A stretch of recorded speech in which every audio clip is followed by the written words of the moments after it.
Namaskar. Welcome to Gandhian Voice. I am Dr. Mugundan. The nation just observed the 151st Gandhi Jayanti. COVID 19 made Gandhi Jayanti just a symbolic event without gatherings and the usual pomp. Still, people recollected Mahatma Gandhi as an uncompromising man for truth, human rights, humanity, communal and religious tolerance. His contributions for the freedom of India were unparalleled. In Free India, he had a dream, a nation built on equality, humanity, and freedom for all. Unfortunately, just 1 year after Indian independence, Gandhi was shot dead by a fanatic Hindu. Today, a look into the Indian social life seems a necessity.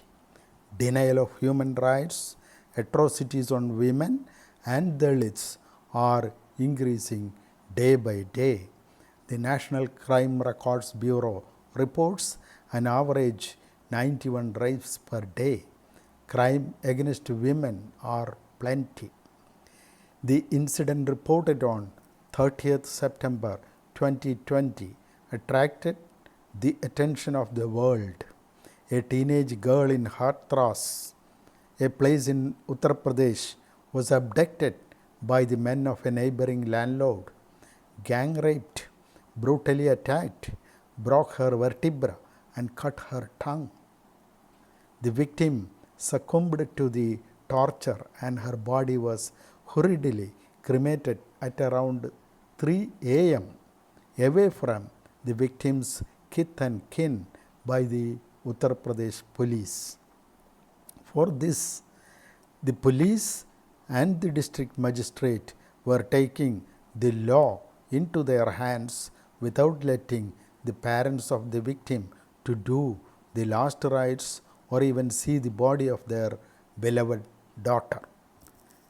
The hushed up early morning and in camera cremation of the dead body of the victim by the state police authorities, denying the minimum opportunity for the victim's parents to even see the dead body of the beloved daughter, amounts to denial of basic human rights of the citizens of this country.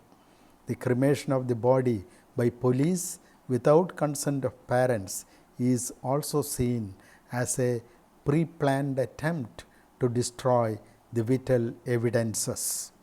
The announcement by an Assistant Director General of Police that it is not a rape case based on the absence of semen tells either his ignorance of the medico-legal definition of rape which is in force, or the ADGP is purposefully misleading the public and the media, citing an old definition.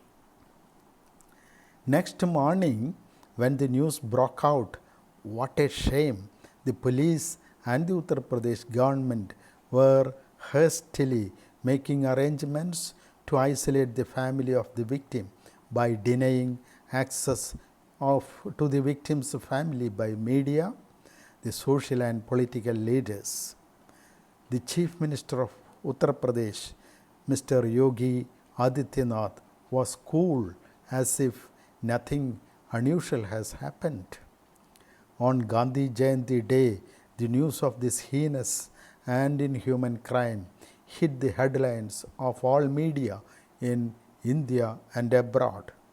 It is a shame for all Indians that this has happened in the country that claims the world's largest democracy, which is also headed by a president from a backward community and a prime minister from a other backward community. I can understand the approach of Mr. Adityanath as he is a member of the Thakur community who unleashed the crime. But why the president and the prime minister are silent and tongue-tied when such incidents of national shame are happening. I am sorry, your silence on this heinous crime will make the people call India not the largest democracy, but the land of the most outrageous criminals of the world.